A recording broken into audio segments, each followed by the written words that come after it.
It was about last September or October. I had started doing more YouTube. You can scroll through my old videos. You can see how poorly they're titled. You can see how bad the thumbnails are. No tags to be seen, nothing. And then Jordan and Joe Holka walked into my life. They slapped me silly like a vaudevillian doll and said, Peter, you need to get your shit together. And here I am now with professional lights, a nice camera. It's not Joe Holka level camera, but seriously, I owe so much to you guys and Jordan as well, who has helped me with my whole new store, the Randomizer Merch Box project. And today I just wanted to talk shop with these guys about some inside baseball content stuff. So Jordan, Joe, welcome to the channel. Go first, Jordan. Everyone knows me. I mean, they should know Thanks you by for this point having because me. you're the reason all this behind me looks so Thanks. good. So go for it. Thanks. Appreciate the kind words, guys. It's awesome to see where both of you guys kind of popped up and where you're at now. And I always love seeing the progress along the way. So that's the best for me. Why don't you kind of just give people a little bit of your background? I met you, of course, when we were doing Tilt Space last year with Joe. And by the way, we will have an announcement on Tilt Space here soon. We are running it back. It's going to be a very fun time. But yeah, Jordan, tell us kind of your background and then how you kind of got, involved with us DFS bros. Sure. Yeah. Generally speaking, I'm just like a content specialist, a content strategist. I'm really passionate about video content specifically. Around 2016, I decided that I just really wanted to dive deep into content in general, having my own websites, helping people with their projects and stuff along those lines. I started podcasting in 2016 and really worked on that as Twitch was growing and becoming a place that wasn't necessarily just for gaming. Started streaming a lot more and then really just testing my theories on tech and software and stuff with my clients and just always trying to improve along the way. I started playing DFS in 2011, so pretty early on in the whole situation of things. And to be honest, I mean, right now it seems like Joe and I have been working together for the past 4.5 years, going on 5 years. But in that area of time, Joe had just left the Action Network and he was trying to grow on Instagram a little bit. We connected on Instagram and I DM'd him. I said, hey, you need some help, man. And we just started working from there. And he was doing the classic follow to unfollow. And I said, Joe, come on, man. 2017, let's whip it up. At that point, fantasy football on Twitch was really in its infancy. Manny Laura was really doing a lot of stuff then. Al Hodge to a lesser extent, and Joe had just started. I think he was on a MacBook Pro at the time, and it was rough. And I just remember seeing how much potential there was and how much work Joe was interested in doing. Right. So I talked to a lot of people. I help at any given time. I'm working maybe like 5 to 10 people, and you notice that sometimes people don't want to work; they just want to make content. Right. Like, I play some Fortnite, I'll be gaming, and some of my friends, oh man, I really want to stream. I really want to do it. And that's, oh, really? Like, what are you thinking about? She's like, man, I'm really focusing on that donation animation. I really want to have that cool sound when someone sends me some bits or a super chat.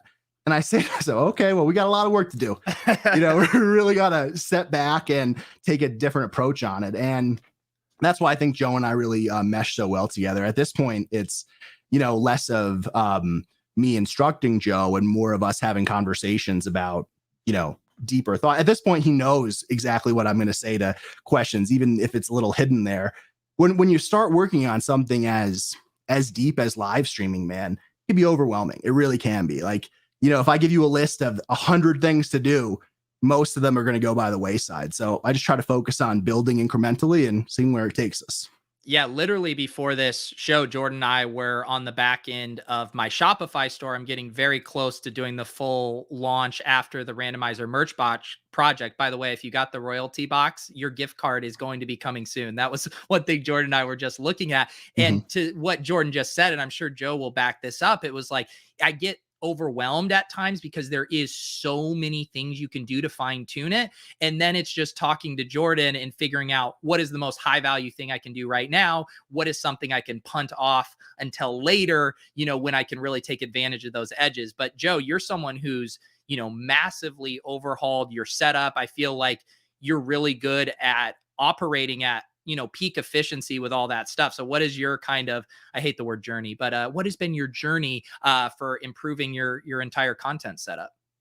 Yeah, I mean, looking back, I mean, like Jordan said, it's been 4 years or so at this point. Looking back to where it was compared to where it is now, it's crazy to think about. But I can relate to feeling like super overwhelmed, especially in the beginning. Jordan mentions that he slipped into my Instagram DMs. I was so spread out across all these different platforms, trying to do video content. So leaving Action, where I was only writing, that was a priority for me. Kind of start my own thing.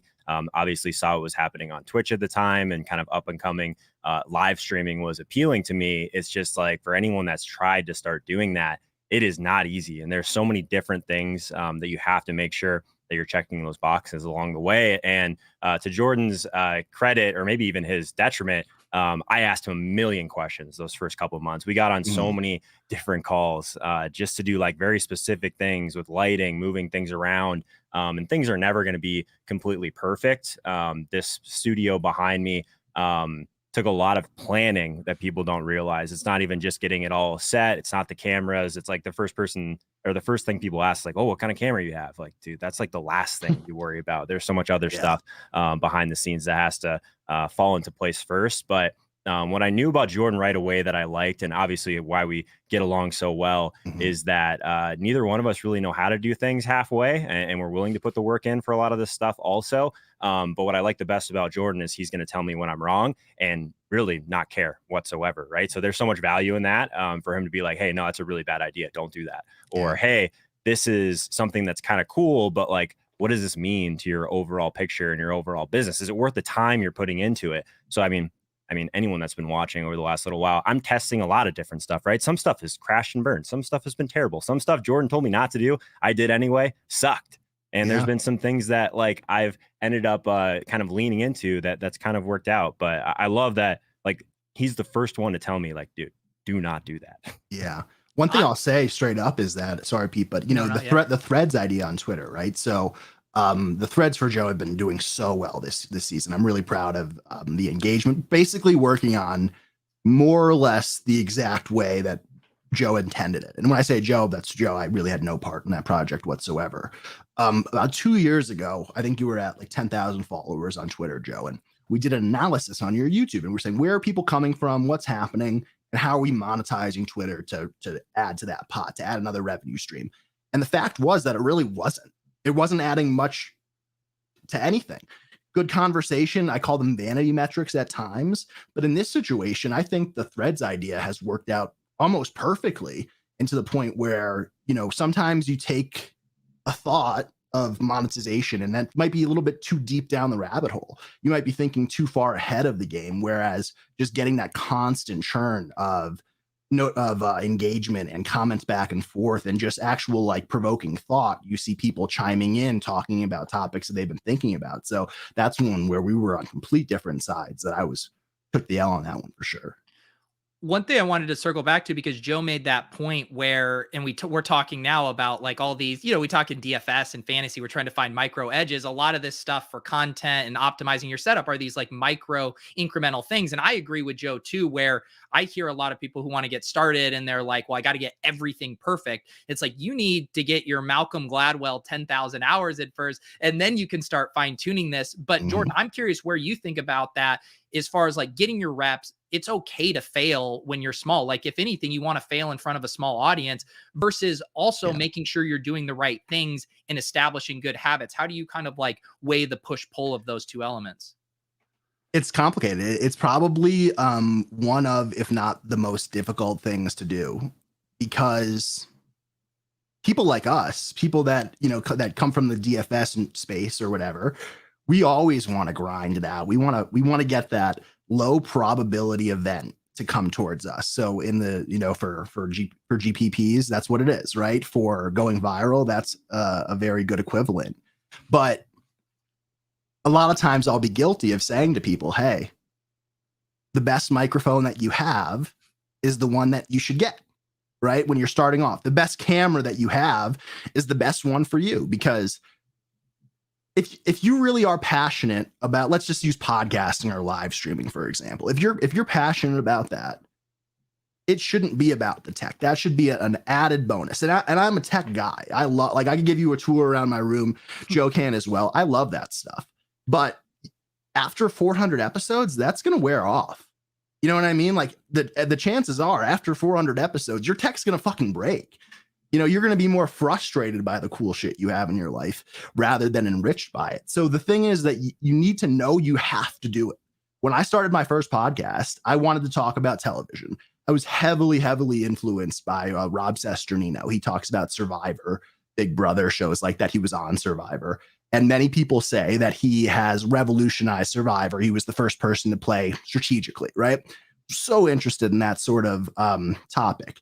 He creates a podcasting network talking about 10, 15 different shows. I think he has maybe 45 employees, 10,000 patrons a month. You know, that was the dream as I was looking at things. And as I did more content and as I had more fun podcasting, I got my YouTube channel in the mid 2000 range. I was averaging about 10,000 downloads an episode. I got invited to go on the television show that I was covering. You know, there's good success there, but after a while, you say, I don't really like this, right? I enjoy building more. I love shooting the shit. I love talking, but do I really want to be talking about reality TV for the next 500 hours of my life? No, I don't. Maybe I did then. It was fun, etc. But after a while, you have to be jazzed, man. You have to like wake up, sit down, and say, this is sweet. And if you're not, reevaluate, right? So going back to what you're talking about of being perfect and failing and stuff like that, it was super easy for me. I had zero follow. I started from 0 listeners for my first podcast.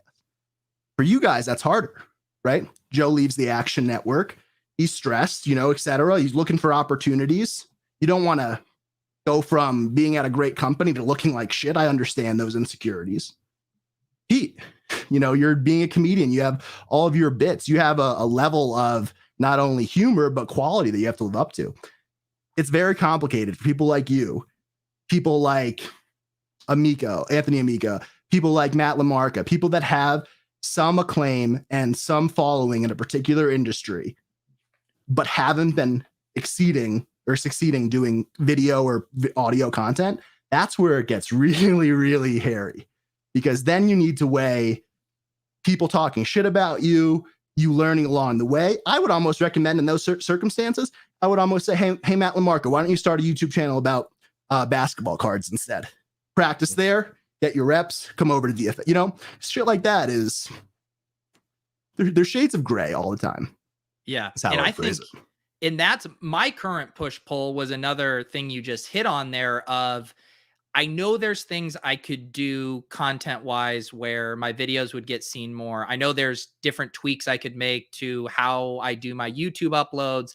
And I'm sure the YouTube algorithm is just massively confused by my channel. I know there's things I could do, but I also know if I went into that, it would feel like a grind. I would probably burn out. And one of the reasons I'm able to just keep going and going and going is because I do have this variety. I'm doing the stuff I love and enjoy. And I guess I'm willing to sacrifice some GTO YouTube type strat to just always be happy and always be hungry to like keep turning the camera back on. Yeah. People are like following your channel at this point too, to like follow your journey and things you're interested in, right? So your community is almost not just DFS, it's not just Top Shot, you know what I mean? Like they're interested in you, and that's like super valuable to have like that personal brand, right? So like there's certain things that I've tried to mix into my content that I just like enjoy, or just that probably should have stayed hobbies, right? So like anytime I've gotten super broad, I've got to really just try and rein things back in. Like I love hockey. I come from a hockey background. I did basically every DFS sport in the beginning on my channel, and I was just spread out so thin that some of the content just wasn't good. So at that point, I kind of reassessed, and I'm like, I just want to focus on football from the content perspective. And maybe it's okay to just enjoy hockey and like watch a hockey game and just not do content about it. Maybe it's okay to just do some gaming stuff, but not have that be on my channel. You know what I mean? Jordan and I have had some back and forth about that over the last year or so, but like, I think I've kind of come full circle to realize that like, this whole thing, it doesn't have to be all me. It can be just football. It can be things I'm interested in, but also like I'm kind of on the other side of it too, Pete, where I don't want to be super broad. I'd rather do a couple things super well, or at least have like a really good football show where I do different things inside of that are football related, if that makes sense. Yeah, for sure. And it does. And I think it allows, like, because you're able to capture more of an audience. You're able to say, hey, you're going to play season long, you're going to play DFS, you come to my channel and I'm going to take care of you. They know what they're getting. People come to my channel, they either know me and they kind of know what they're getting is uncertainty or whatever Pete's flavor of the week is, but I'm more having to just hope that people want to come along for my ride versus people are confused. And I've even seen it, like our ship chasing channel now is really starting to pick up and people know exactly what they're getting over there. They know they're getting like high level, season long and best ball strategy talk. Like they know that's what they're signing up for. On my channel, it's still kind of all over the place. So I do think about that. I am excited for DFS season to start because it'll bring a level of focus, I think, to my channel, and it'll feel more like the tent pole. And then there'll be some other stuff that mixes in. But I am kind of getting excited to get back to a lane that I can hopefully have a big year in here this fall. The routine too, man. Like I'm looking forward to getting out of all this like craziness of just like the business side over the last couple months and like just getting back into, hey, it's Monday, so I know exactly what I'm doing, right? So I enjoy that, just coming from a sports background, having that in place. But Pete, like you're someone that like you can have a little bit more variety just because of who you are and the way that you do content, right? Like that doesn't mean that everyone should be super broad. Like if I tried to do some of the things that you're doing, it would not do well, right? So I don't like, even know if we're I would totally suggest that for anyone, right? Yeah. And when I say suggest, that's different than like actively dissuade, right? Having two YouTube channels is really tough. Like growing one YouTube channel is very, very challenging. Growing two at the same time is even more so. And then, okay, let's throw in, we want to grow on Twitter as well. We want to make good viral videos that have like Uncle Sam costumes and shit. Like you add all those things in, it becomes very challenging and stuff like that. That being said, this is what YouTube wants. They want you to be an expert on one topic, and they want you to exceed all expectations in that particular topic. If you are going to expand from there, they want you to expand naturally. So if you are, for instance, I am a recent diehard Formula One fan. Pete knows this, so does Joe. Shout out my man, Lando Norris. But say you're talking about Formula One. Maybe you could talk about Formula 2 on that channel. Maybe you could talk about race car driving, but maybe racing on a motorcycle is a bit of a stretch. There are other channels and other people that get away with great success despite these best practices, right? Those people are the exception to the rule. I always think of it in terms of like the great athlete that you grew up with, right? What are the chances that the best player in your county for football or basketball is a JJ Redick? What are the chances that they are a LeBron James? And what are the chances that they're a good enough player to play overseas, right? You never want to compare yourself to the people that are succeeding despite themselves, in spite themselves. You want to focus on what you control. So we had this conversation last year as Club Top Shot was really, really taking off. I remember specifically, we were talking about how right now Club Top Shot is really bringing some traffic to your channel because of how topical and viral it is. But in the long run, what's that going to be like, right? So I see some, interesting trends year over year. I'd be very, very curious to see if the Top Shot graph from this year will look the same as next year, right? As you move into that period after football season. Yeah, and that's the hard thing too. And now, like what Club Top Shot is now is completely different than what it was when we started. We're now a more kind of general interest NFT show, and we've seen other projects come up. And I like that it can now be kind of this, roundtable for what's going on. Also, shout out to my club in GMI guys here in the chat. They're all from the Deposit Kingdom Discord. They recently started their own podcast, and it's hyper specific focused, at least right now, on a lot of these NFT avatar projects, and they're crushing it over there. And I think they're on the right track with their content as well. But yeah, it is crazy how things change. And it's funny because I do really care about the back end stuff. I want to work smarter, not harder. And I've seen so much growth just from tweaking some stuff on the back end. And yet again, going back to that stuff, I do still want to just continue making sure I'm having fun in working with the people I like. And I'm sure Joe can say this too. We've each made sacrifices, probably left money on the table in a lot of situations to make sure that we're doing shows, working with people, working with content that's not going to burn us out. Mm-hmm. Yep. I mean, Football season is so ripe for that. Joe knows that just as much as anybody, right? Like even just playing DFS by week 12, you feel drained unless you're really on a heater. It's I didn't play any NFL DFS last year for the first time since about 2012, since I was doing the production stuff for Line Movement, and I just wanted to kind of chill after that on Sunday. I didn't want to deal with like the emotional highs and lows of a single yard or something like that. And I'm in Colorado, so I could bet easier. It's nice, but it's very important to be around people who are positive and engaging. And, you know, Joe put out that tweet last week talking about the two of us really, you know, putting us up on a pedestal, saying you're the sum of the 5 people you hang around with. That's super true. True. And, you know, obviously you're going to be compared to people in the DFS and fantasy football space, and you have to look at other people. And I think one mistake a lot of people make is not watching and consuming enough content. And I think that if you watch enough content and you pick up trends and you see,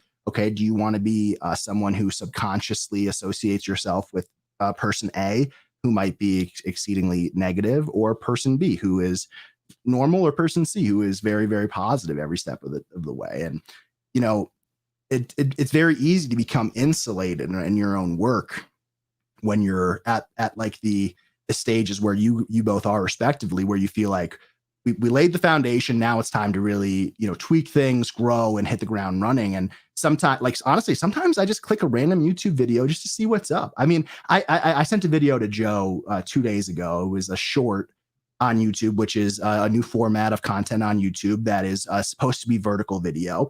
A lot of channels are experimenting it in different ways, though. So this Formula One YouTuber who plays games had a 30-second clip, and I've seen him get 600,000 views on that video. And I sent Joe, it was him just sighing at a slow pit stop. And so confused. Yeah. And so you click around and you just see what's working, what sort of thumbnails, what sort of look, what sort of camera setting. Do you want to have like a background that's like buttoned up and plain, or do you want to have someone that shows more personality like Joe's doing, and how I have colors behind me, and just tweaking the lenses that you like? But all that stuff is so secondary. Yeah.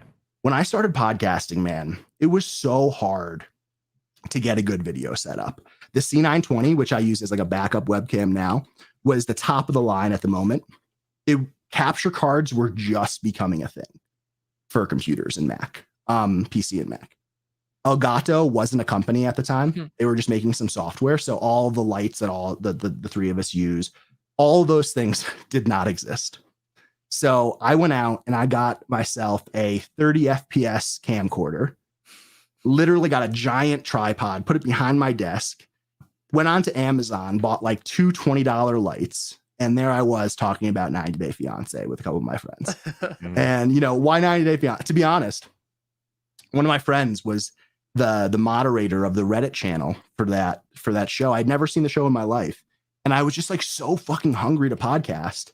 And I just like I was like, I'll talk about fucking anything, man.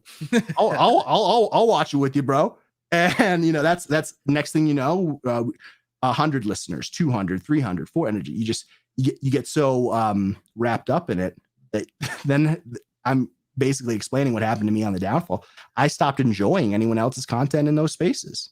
I stopped wanting to watch the recaps of people because I thought maybe I was doing it better, or I thought maybe I had already learned it. I had already learned it all, right? But as you check things out, you say, there's this woman, shout her out, Auntie's Advice on YouTube, probably has like 100,000 subs. She hides her number though. She is an older woman, or older than us. I'll be 30 on Saturday. And don't get canceled on this stream, you know. Oh no, she's great. Oh, she's great. She's great. She's great. I love her.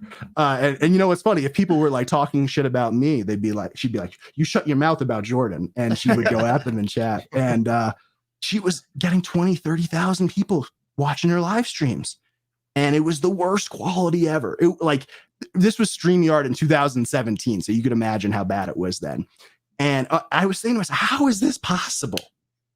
And then you go and you realize that it's not just the back end. It's not just the tech. It's not just this. It's not just that. So there's tons of stuff there, dude. So like, there's still people like, oh, what's the best webcam? I was like, well, I don't know. If you're even in that conversation, you should probably just use your phone, because at that point you're like, if you're not gonna spend the money on a DSLR or something like this, like your phone's gonna be just as good.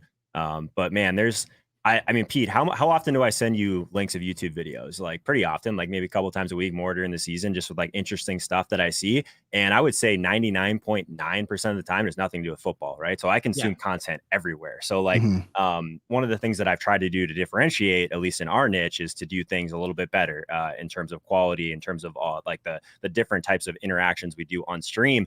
But a good way to knock yourself down a few pegs is to consume content elsewhere, right? Like listen to other types of channels out there that are doing stuff a lot better than I'm doing. And I think that it's a good way to stay grounded and realize that you could be what you think is pretty close to the top in terms of quality for your specific niche, but you're nowhere near the top of YouTube in general, right? There's just so many people that are doing things so well and maybe more viral topics or whatever it is. But the other thing that Jordan's really taught me over the years is that you don't need a huge audience like that to make full-time income. There's so many small, tight-knit communities that are making six figures on YouTube. Like that is just the reality that I didn't even realize exists. And I was always a little bit too focused on the vanity metrics in the beginning.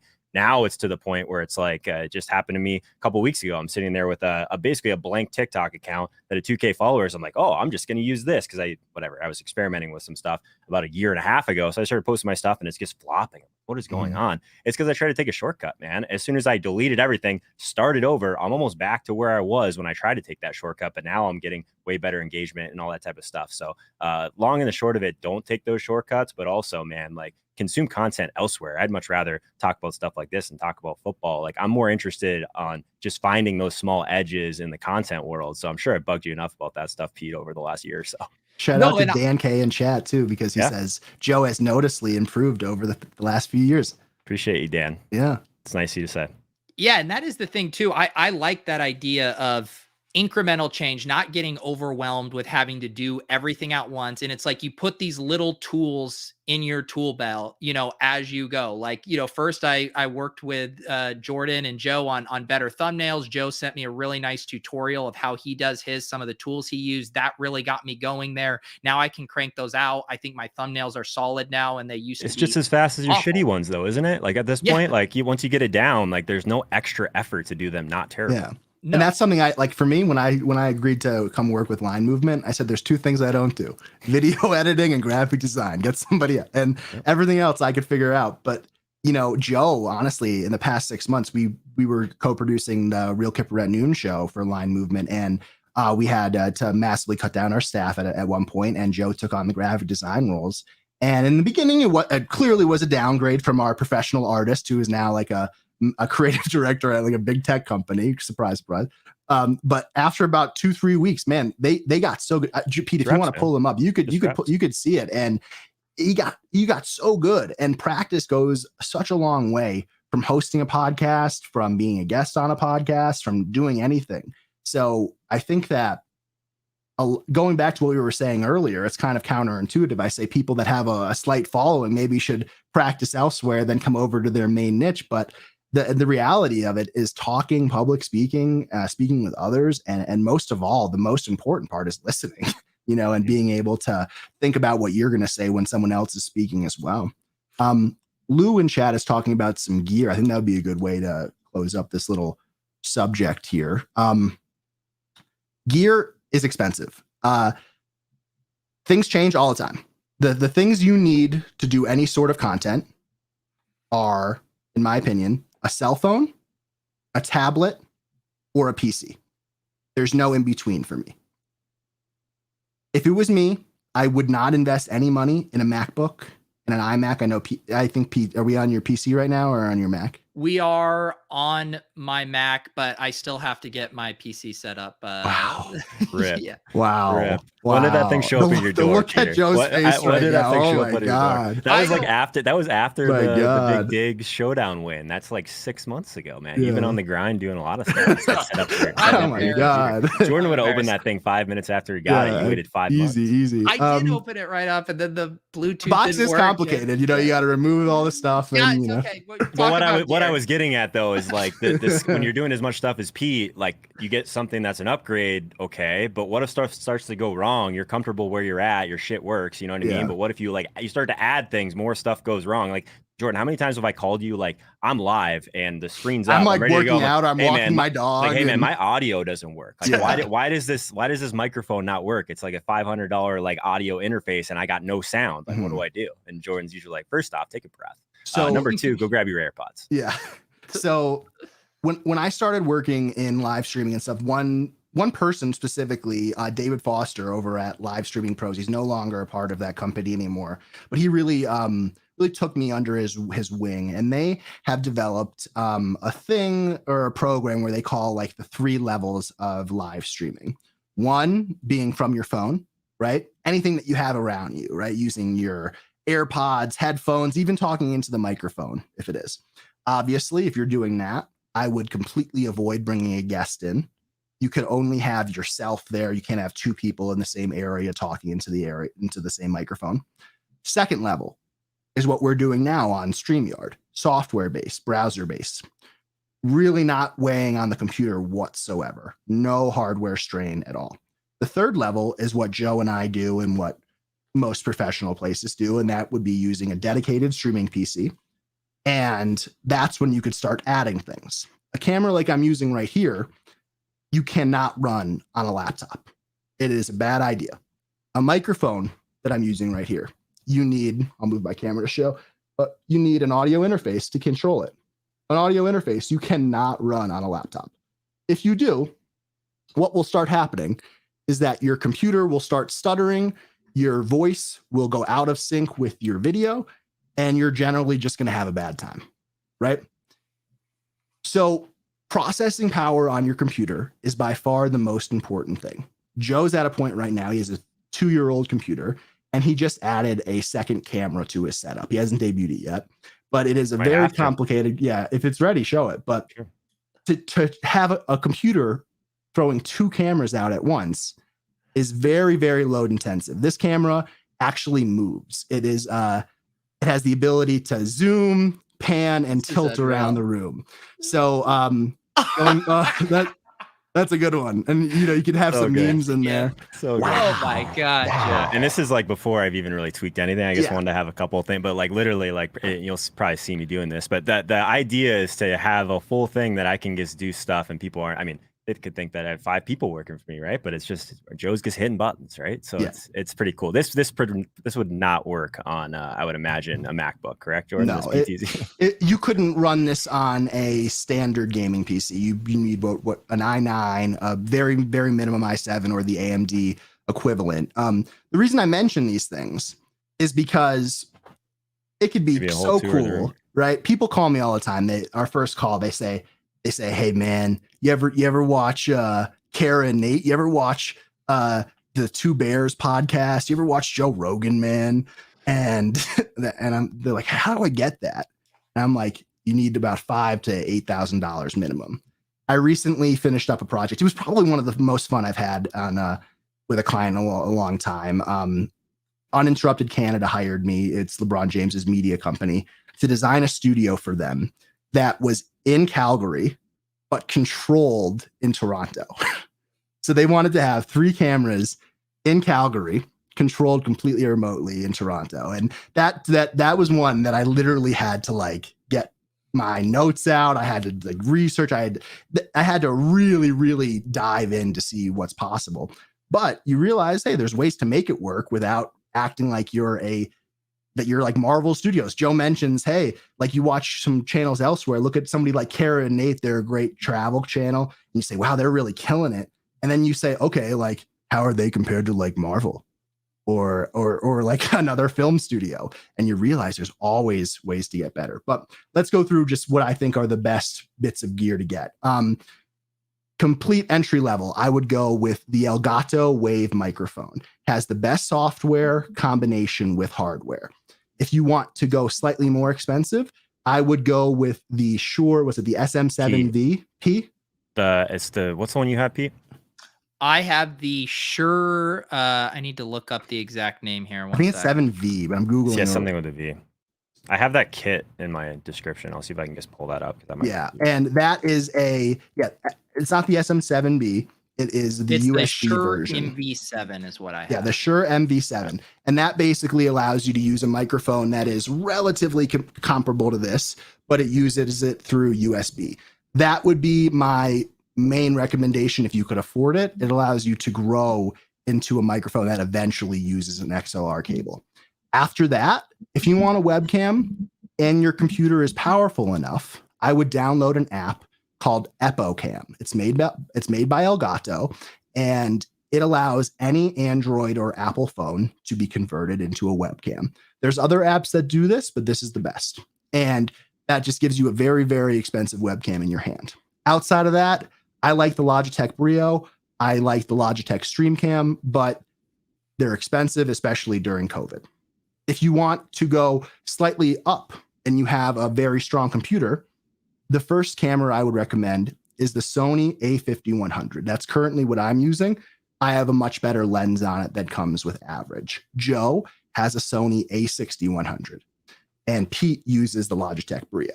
This is my Brio for just comparison. I can just toss this on quickly. I think it's ready. Yeah, so this is my Brio. So, I mean, it's not as significant. You can kind of tweak the settings a little bit, and it's not crazy, but like side by side, I mean, it's completely different than some of these other ones, right? And then this is the C920, which is the slightly older Logitech mic cam that came out.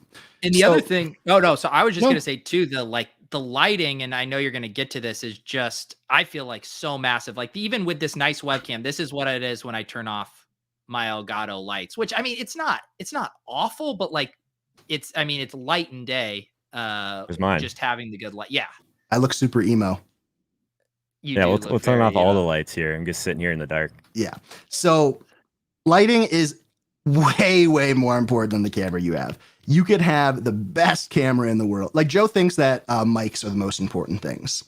I tend to think that lighting is the most important thing because you could get a cell phone mic, right? Like you could make it work. You using the flashlight on your iPhone is not gonna work as anything. So a great company that I like for budget lights is a company called Neewer, Neewer. They make pretty much everything you could imagine. They are cheap. The batteries die. They stop working after a while. They come with solid tripods. Elgato is really good. Elgato brings professional studio level stuff, and it makes it possible for schmucks like us to have it in our house. After that, there's so many different things you could get.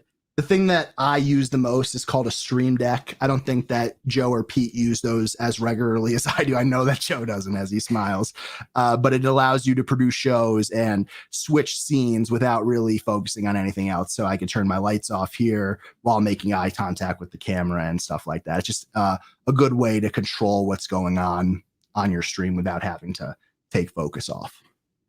Yep. Yeah, there's lots of stuff. Like you said, I think making the incremental changes, focusing on a few of the high value stuff. Like I felt like I was getting away with like a Yeti mic and whatever, and then just making the shift to the Elgato lights, decent mic, mid-tier cam. I think you guys would probably agree, like elevated the production quality massively. And I'm still like way off from where you guys are at, but where for me it was kind of like the 80-20 rule, where like I feel like I'm getting almost all the benefits from this level, and if I do ever want to take it up a notch, I know I can, but right now I feel comfortable with my current setup. Yeah, man. Yeah. Why open a computer that's sitting in a box, man? Who knows? Joe, oh my god. Lou says I have the Yeti. I think I should upgrade. Yeah, if you want to get rid of the Yeti, now is the time to do it. They've been out for I think 6 years in total. They will never. Okay, so when I bought my first Blue Yeti in like 2016, I think I paid $79, right? So the price of that, the Brio, and all the Logitech cams have fluctuated massively since 2016. In 2020 and 2021, Brios were going for more than my camera. So it makes people decide, hey, do I want this $200 Blue Yeti that is $100 less than a Shure professional microphone? The choice is you want the Shure, and Yeti is going to discontinue that line relatively soon. I know they have the Yeti Nano. They have a lot of new products. And if you're ever going to resell, now is the time to do it. Joe has sold so much stuff on eBay over the years. Every day. Yeah, like to be honest, for that side view, the alternate camera, we had originally planned on just using a different like camera that I have in this zone, and it just didn't look good at all. It was too far away. So I have experience with this type of camera because of the show Big Brother, and this is what they use to film all of the house guests on that show. And I've always wanted one, so I convinced Joe. He just made me buy one. Well, I thought he was going to spend about like $500 on that side camera, and then I saw how much he actually spent, and I was like, "You should get this instead." I couldn't get it right, man. No matter so. I mean, it's an involved conversation with lighting, but more or less, like it being that far away, it just was so like basically not crisp compared to my other one that it just looks stupid, right? So I might as well, like, even if this one isn't perfect, at least it's cool, right? I get to do a bunch of fun stuff with it along the way. So that's what I was getting. So my actual question, I think it's awesome. I'm completely jealous. In practicality, how do you think you'll actually use it?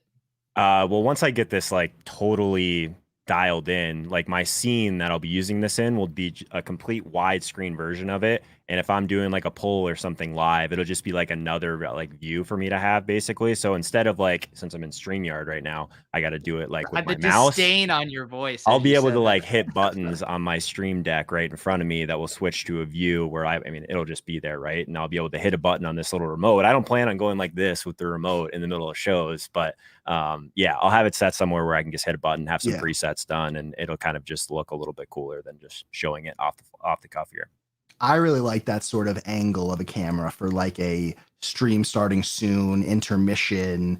Hey, here's behind the scenes. A lot of streamers, there's this one streamer I really like. He makes great content for content creators. His name is Epos Vox on YouTube. And he has a great stream room where he has a cheap GoPro mounted behind him. So as he's working, you'd kind of see him typing and spinning around and just getting ready for the stream. And it adds a little bit more elements to what you're doing. The more that you could get someone to connect with you in whatever way, the better it's going to end up being. I haven't done a podcast on my channel in like 8 months, and people are still contacting me. They're still members of my Patreon. They're still in the Discord being active. And that's because you build those relationships and stuff. I've told this to Joe and Pete a bunch of times, but there are two people that met through my podcast. One's from Germany, the other's from Canada, and they ended up getting married. And the guy from Canada moved to Germany to spend his life with this woman. And you realize that, like, you know, if you present it in like, hey, we're going to build a community so we can monetize X, Y, and Z, it sounds kind of shitty. But then you realize that people are actually like making friends and like having a good time. And then if you're having a good time, it all comes full circle. And then it's good stuff, you know? So there's different things you can do too to like I guess have people think that you're doing things with different cameras. Like I'm like different hacks, like, okay, maybe this one scene is a little bit more zoomed in and it's flipped, right? Like people do that all the time. I hit one button, it's zoomed in to a different kind of angle. It doesn't have to necessarily be a different camera. And just creative editing, man. Like that's one of the things this summer I've tried to at least get better at, different strategies for editing videos and post, because I was basically just like doing smaller segments from my live streams. But now like there's all these different things you can do. I'm terrible with music. That's one of the things that I still want to have, like a very low sound of a music in the background of my stuff. I just haven't really gotten around to it. But the editing, like different jump cuts and different things like that to keep people engaged, have like things with motion come across your screen. There's a lot of different things you can do to make your production better that has nothing to do with your tech, right? It's just like you watch a YouTube video and you learn how to use After Effects, right? Yeah. Like it's just one of those things that you have to learn, or if you want to learn it, it makes a big difference in your overall product. And anyone looking to get any sort of position or helping any company, like in a position maybe similar to like what I do in helping creators and stuff, the more skills that you have, the better it is. And people talk about being ultra specific and stuff like that. But you have to remember that to a lot of people who are outside of this niche of content creation, they think that it's all they think it's all one. They think that if someone can write a blog, they could do YouTube, they could do TikTok, they could do Twitch. They think it's all connected. Like I recently, I won't say the name of the company, but I recently had a project where people really were dying to make their yoga classes online younger and really make it a younger demographic. And they were like, oh, I've heard Twitch is young. You shouldn't do that, you know?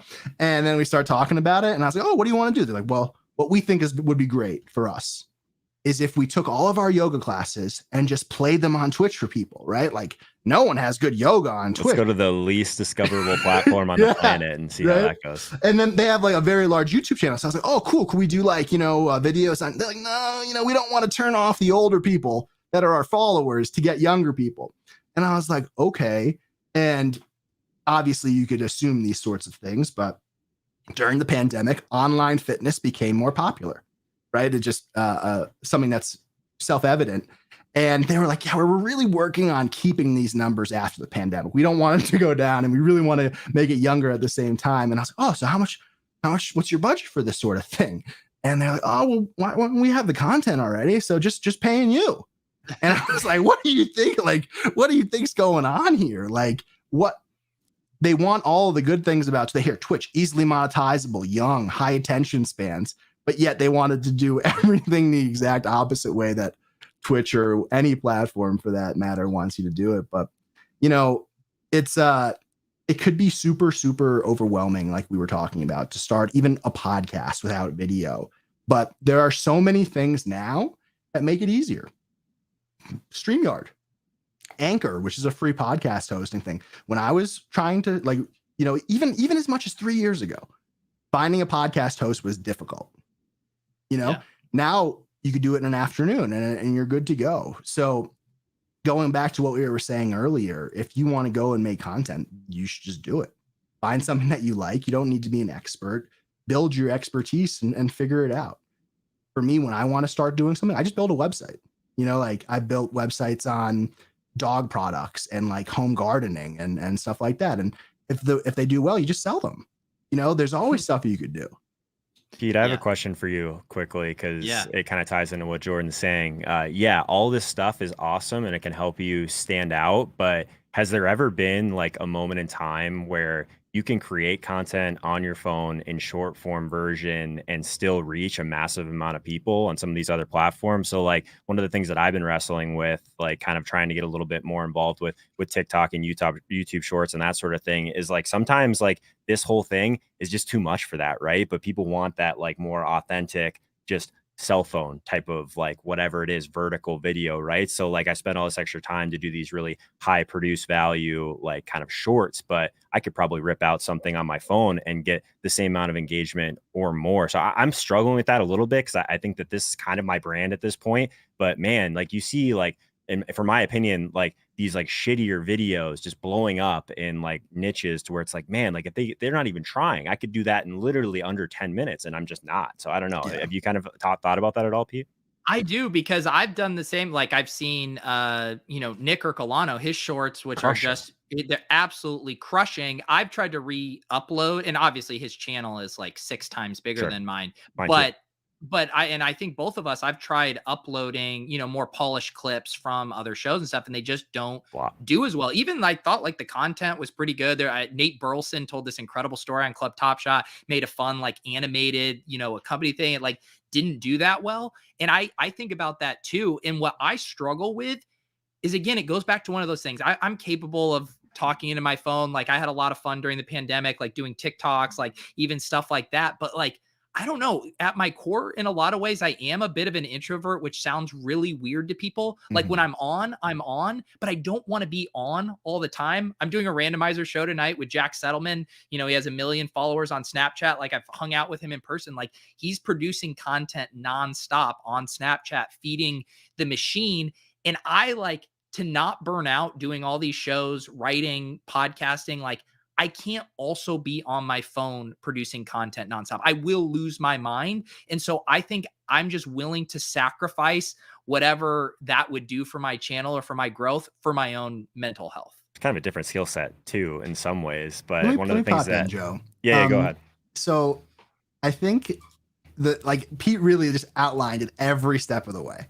I do not a large part of my work, but I do, a lot of my clients from previous years during the pandemic wanted to start doing OnlyFans, and okay, let's do it. Let's figure it out. And not to compare that sort of content to more viral social media content that you see on Snap Stories and TikTok and stuff like that. But it's really all about intent. And Joe, I know you've heard me talk about this all the time, man, but like, do you want someone from Instagram who is used to consuming that sort of reel, that sort of informal thing?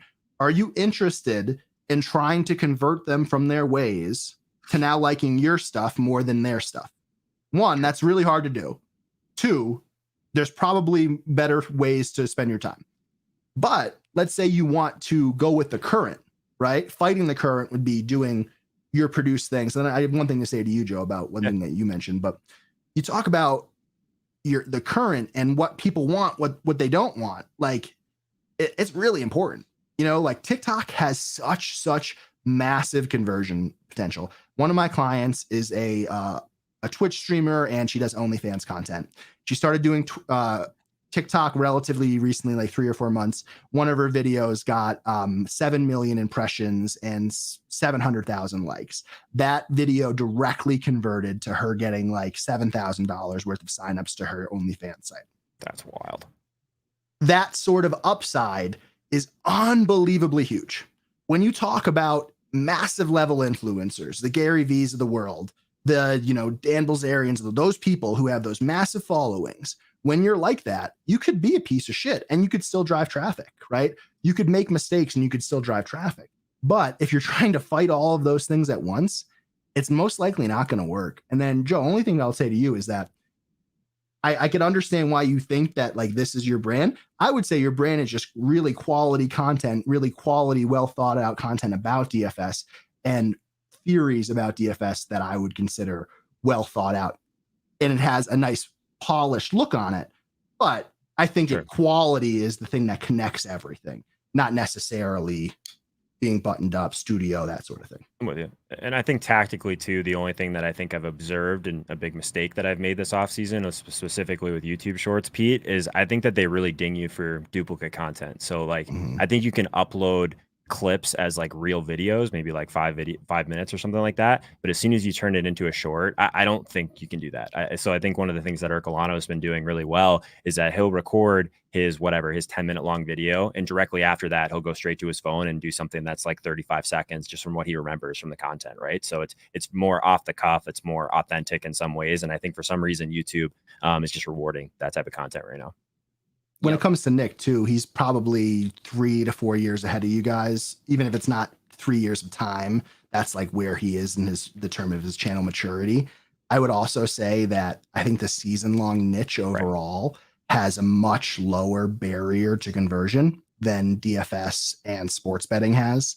And this is just my assumption. I would love to have a conversation about it otherwise, but I think that people in DFS specifically are extremely skeptical, and they try to really work through their allegiances and what they're spending money on versus in the season long. I feel like there's less to compare to if you're just a casual fan. Maybe you're like one rung above a casual fan and you're the one beating all your buddies because you buy a draft pass or something like that. I think there's a lot of different areas to target in terms of season long products, where DFS is kind of like you're having fun or you're serious. And I'm not sure if there's much of a middle ground.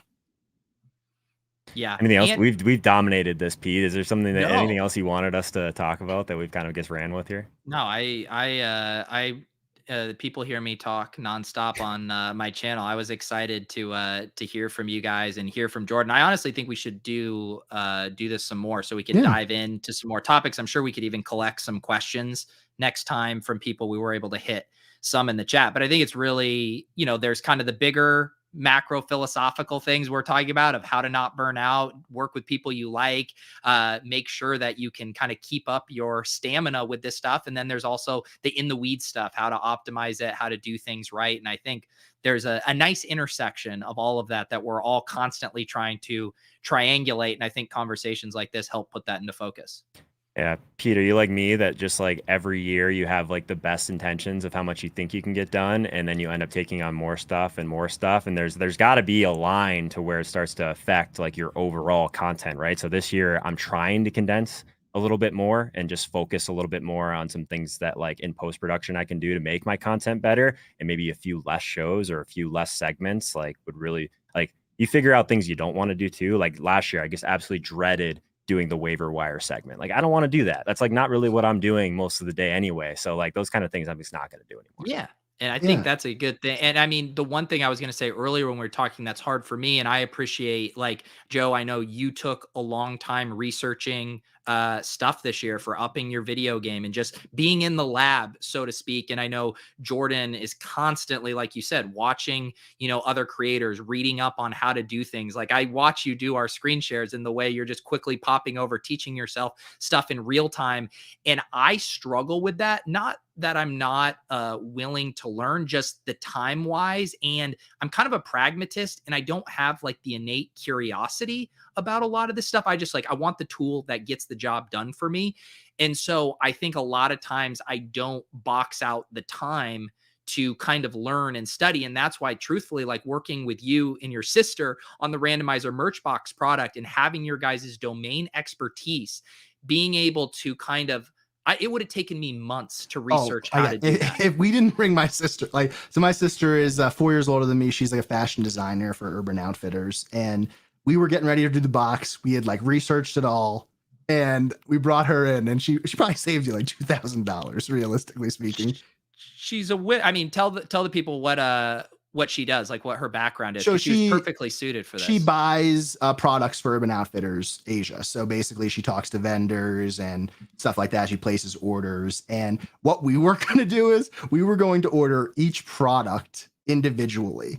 And I sent it to my sister. She was like, you guys must be, because she's just like me. She was like, you guys are fucking idiots. She texted me. She's like, what's wrong with you?